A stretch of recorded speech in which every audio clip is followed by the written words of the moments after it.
Après être parvenu non sans mal à constituer un gouvernement, une équipe gouvernementale qui a tout fait de faire s'esclaffer, monter au créneau tout le landerneau politique, parce que effectivement c'est un gouvernement, j'allais dire sans méchanceté aucune de ma part, mais un gouvernement de branquignoles. Bon, fait de briques et de broc, quoi. Il n'y a aucune cohérence, il n'y a pas de cohésion. On voit bien que tout ça s'est fait dans un espèce de désordre organisé. Excusez-moi, mais je vois pas comment décrire cette situation ubuesque où l'on voit arriver un homme politique d'une période révolue, à qui on offre un bâton de maréchal. Ça n'est pas fait atteindre, si vous voulez, la personne elle-même. Hein. C'est une personne qui est tout à fait respectable. Michel Barnier, bon, sauf si on gratte un petit peu dans son parcours, c'est quand même aussi un affairiste. Hein. Ses liens avec Mérieux, ses réussites économiques, bon, bref, c'est pas mon propos. Il est nommé Premier ministre par un président de la République qui est dos au mur, qui n'accepte pas d'être rejeté par 80% des Français. Il y a un récent sondage qui vient d'être fait par, je crois, Odoxa, qui a révélé publiquement que 75% des gens, c'est un sondage, hein, donc on minimise, si vous voulez, l'impact négatif du sentiment des gens à l'endroit de ce personnage Macron décrié depuis 7 ans. Donc 75% des gens, d'après les médias traditionnels, donc on sait ce qu'on peut penser de ces médias traditionnels, mais ils sont tellement également, eux, en face de certaines réalités incontournables qu'ils finissent par craquer. Ils sont bien obligés de délivrer certaines informations contrariantes, déstabilisantes pour le Macron. Oui, 75% des gens ont répondu non, c'est un très mauvais président. Bon, donc ce très mauvais président, dos au mur, piétine pendant plus de 2 mois pour nommer un Premier ministre, et le Premier ministre, sitôt nommé, se trouve confronté à Macron, la personnalité de Macron, qui n'entend pas partager le pouvoir, bien sûr, parce qu'il sait très bien que ce pouvoir, tant qu'il le détient, le protège, ce sont les institutions. Il est protégé par son immunité présidentielle. Mais lui ne se gêne pas pour engager des procédures judiciaires contre des citoyens lambda, parce que ces citoyens lambda ont eu le tort, le front de contrarier le foutriquet, le freluquet. C'était une tradition sous la Ve République que la personne du président de la République étant protégée par son statut, il ne devait pas introduire de procédures judiciaires contre les Français qui avaient le droit à la gouaille, à la critique, à la satire, bref, au ton sardonique, sarcastique à l'endroit du président.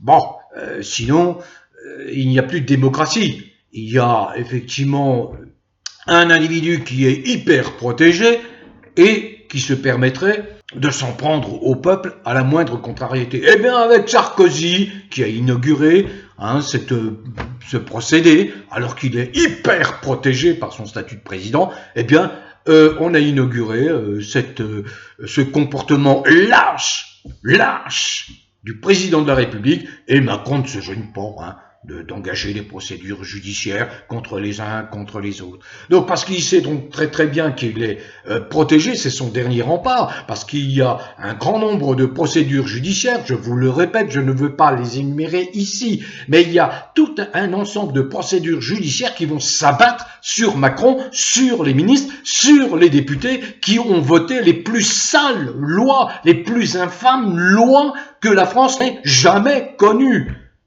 Monarchie et république confondues, jamais, mettant en très très très grand danger les enfants parce que des types se permettent de vouloir changer la nature, et on veut influencer des petits gamins en leur tenant des discours qui sont des discours totalement contre nature. Voyez, il y a un petit peu le Goncourt des lycéens qui crée un scandale, qui crée un émoi considérable, parce que on voit des gens, des jeunes gens produire une littérature infecte pour influencer les enfants, pour les faire devenir des êtres qui ne vont plus respecter leur nature. Donc vous connaissez mon propos, hein. Bon, il y a des associations admirables, mais bon, je pense à Sophie Auduguet qui vient justement de monter au créneau à propos de cette affaire. Mais il y a des associations admirables qui se battent pour protéger nos enfants, car derrière tout ça, il y a la volonté, et Macron n'est pas étranger à cela, hein. Il est absolument pas étranger, la volonté de légaliser la pédophilie, ce qui est un crime odieux, horrible, affreux, infect. Donc la Macronie, c'est ça, vous voyez, ils défendent des théories qui vont contre la nature. Alors il y a des ministres à l'intérieur là qui s'appellent Retailleau, dont la présence a surpris beaucoup, hein, les républicains, qui lui est soi-disant aux antipodes de cette démarche, de cette volonté d'un hyper-groupuscule infime d'imposer leur comportement contre nature à l'immense majorité des gens qui instinctivement se reconnaissent dans des comportements qui respectent la nature. Alors on va bien voir si ce Retailleau, qui est ministre de l'Intérieur, peut-être aux grandes dames de Macron, va bouger les choses, va faire entrer dans la législation française des lois qui vont effacer, éliminer toutes ces lois qui permettent à des groupuscules d'engager des procédures tout simplement pour contrarier la liberté d'expression de gens qui s'élèvent contre cette invasion infecte de gens qui ne veulent pas respecter la nature et qui veulent inverser toutes les valeurs. Donc voilà, juste dire que bon, ce Macron, il est dos au mur. Manifestement, ce gouvernement lui a été imposé. Il était prêt au clash avec Barnier. Barnier ne s'en est pas caché. Au clash avec Barnier, la rupture, à peine nommée, Barnier a bien senti qu'il y avait un blocage. Mais voilà, le Macron, il ne fait plus l'unanimité chez ses bailleurs, chez ses commanditaires, chez les mondialistes, chez les ultra-riches, chez les oligarques qui l'ont mis en place et qui ont bien vu que le Macron a poussé le bouchon beaucoup trop loin. On en a eu l'exemple avec ces lamentables, affreux, dégoûtants Jeux olympiques en France, absolument odieux. C'était l'unanimité des pays étrangers, des pays de la planète, pour dire mais qu'est-ce que c'est que cette France? Qu'est-ce qu'elle est devenue? Mais c'est dégoûtant. Qu'est-ce que c'est que ce pays qui se laisse influencer par des hyper minuscules groupuscules d'individus qui doivent rester à leur place et qui n'ont pas à se mêler d'influencer, y compris les sphères sportives, surtout à l'occasion de ce grand événement des Jeux Olympiques. Donc voilà, Macron a poussé le bouchon trop loin. Je pense que parmi ces oligarques, il y a par exemple un Bolloré qui est très attaché aux valeurs chrétiennes. Bon, ça ne peut que froisser Bolloré. On voit bien que, par exemple, un Pascal Praud qui travaille sous les ordres d'un Bolloré a plus de liberté de parole que des gens qui travaillent sur le service public. Et sur le service public, c'est le doigt sur la couture de pantalon. On obéit à Macron, comme l'agence France Presse financée par Bill Gates. Bill Gates qui a un procès, qui multiplie les procès contre lui, hein, par parenthèse, mais ce n'est pas mon propos. Alors je voudrais juste dire que, bon, le mardi 1er octobre va être le jour de la rentrée parlementaire d'automne. Ce jour coïncide avec l'arrivée de ce nouveau Premier ministre Michel Barnier, issu des rangs LR. Un ministre de droite, mais européiste, vous ne trouverez pas. Pour lui, la France n'existe plus. Il s'agit simplement de l'intégrer comme une sous-province dans l'ensemble européen. Donc voilà, on attend avec impatience le discours de politique générale de Michel Barnier ce mardi 1er octobre. Il doit prononcer ce discours à 15 heures dans l'hémicycle. J'imagine que l'hémicycle sera plein comme un œuf, que la quasi-totalité des députés seront présents. Et c'est là que l'on va enfin voir qui est un opposant, qui est menteur, jusqu'au fond de ses tripes. On peut avancer d'ores et déjà que le Rassemblement national, qui s'est affiché depuis des années comme étant un opposant farouche à Macron, en réalité est entré complètement dans la combine, dans la compromission avec Macron. J'en veux pour preuve que il y a eu des déclarations, certes un peu maladroites, de ministres venant juste d'être nommés et qui ont voulu rencardiser, écarter le Rassemblement national, expliquant que c'était un groupe politique qui n'avait rien à voir avec les règles démocratiques. Immédiatement, le Barnier s'est fendu d'excuses auprès de Marine Le Pen à propos de ses déclarations un peu hasardeuses, le mettant en difficulté, lui, Premier ministre, parce que lui, Premier ministre, a absolument besoin de neutraliser le Rassemblement national et ses 126 députés pour éviter quoi? Éviter la motion de censure. Motion de censure qui peut être déposée par n'importe quel groupe, mais manifestement, cette motion de censure émanera de la gauche, des 193 députés du nouveau Front populaire.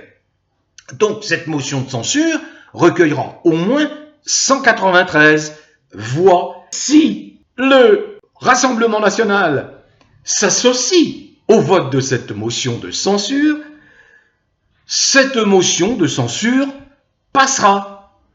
Elle dépassera allègrement les 300 voix. Or, il suffit de 289 voix pour renverser le gouvernement Barnier. Donc on flatte dans le sens, on caresse dans le sens du poil Marine Le Pen, Bardella, tous les pontes du Rassemblement national pour que surtout, ils ne votent pas la motion de censure. Et il y a fort à parier qu'ils vont lâchement s'abstenir, crachant à la figure de 11 millions d'électeurs du Rassemblement national qui détestent, qui honnissent le Macron.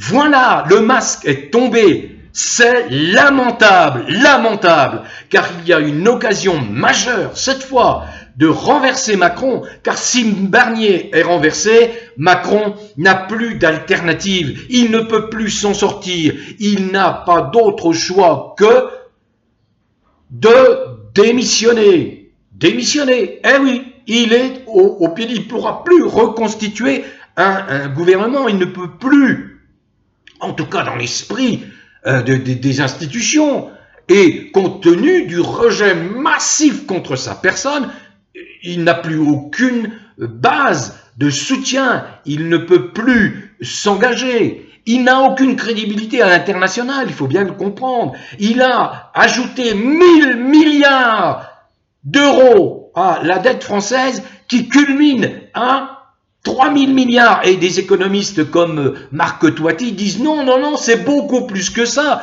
La dette française dépasse les 6000 milliards. L'État français est en totale faillite. Donc voilà l'enjeu pour Barnier. Est-ce que il est face à un gouffre financier? C'est une catastrophe. Donc certains avancent la possibilité d'aller piquer dans votre épargne, dans vos petites économies, y compris les modestes. Donc Barnier, s'il avance un pas dans cette direction, bien, effectivement, il va se trouver en face d'une opposition ferme de la gauche, ça me paraît évident, mais on va voir de quel côté va pencher le Rassemblement national qui a été porté à ce niveau de responsabilité avec plus de 120 députés par 11 millions de Français qui ne sont pas des ultra riches. n'ont pas un niveau de vie extraordinaire. Ce sont des gens simples, humbles, modestes, qui ont été lassés par les trahisons multiples des socialistes et des gens de gauche en 50 ans. Donc ils s'en sont remis au Rassemblement national parce qu'il a des positions assez fermes, assez claires dans certains domaines, notamment dans le domaine sociétal. Et là, je rejoins un petit peu le domaine sociétal, quand on voit les crétineries de ces ultra-minorités qui veulent imposer des comportements contre nature. Bon, bref. Mais voilà, on va juger le Rassemblement national, on juge le maçon au pied du mur. On va bien voir comment il va voter si une motion de censure va être déposée, peut-être même plusieurs, pour faire chuter le gouvernement Barnier. Et si Barnier chute, eh ben c'est, à mon avis, la fin programmée de Macron. D'autant que, eh bien, il ne faut pas oublier cette pétition réclamant la destitution. On s'approche des 400 000 en 3 semaines. C'est considérable. Et cette pétition, elle émane d'un groupe politique qui s'appelle la France Insoumise, notamment Antoine Léaumont. Elle vient de cette pétition de l'Assemblée nationale, d'un groupe de l'Assemblée nationale, d'où son poids pour appuyer la procédure de destitution qui a été enclenchée par la France Insoumise, puisque la France Insoumise, détenant 72 sièges, avait suffisamment de sièges pour enclencher cette destitution, cette procédure de destitution. Il suffisait de 58 votes, donc 58 députés, donc 72, il y en a même une dizaine de plus qui ont enclenché cette procédure de destitution. Donc Macron, eh bien, il est pris en étau. Il est pris en étau car à tout moment, eh bien, il peut tomber à cause de la motion de censure qui fera chuter son Premier ministre. Et il peut tomber, si la motion de censure n'est pas votée par une majorité de députés, il peut tomber aussi par la procédure de destitution. N'oubliez pas que plus le temps passe, plus des députés vont être influencés, vont prendre conscience qu'ils n'ont pas d'autre solution pour faire chuter cette infâme, infecte Macronie que la destitution. Et peut-être qu'on parviendra à se défaire de ce sale bonhomme par la destitution. En attendant, rendez-vous le 1er octobre. Le Rassemblement national va être sous les projecteurs. Traître ou fidèle à ses électeurs, voilà la question qui va se poser le 1er octobre. Un Rassemblement national fidèle à ses électeurs ou un Rassemblement national qui va trahir 11 millions d'électeurs qui lui ont fait confiance. Bon vent à tous, prenez soin de vous, portez-vous bien.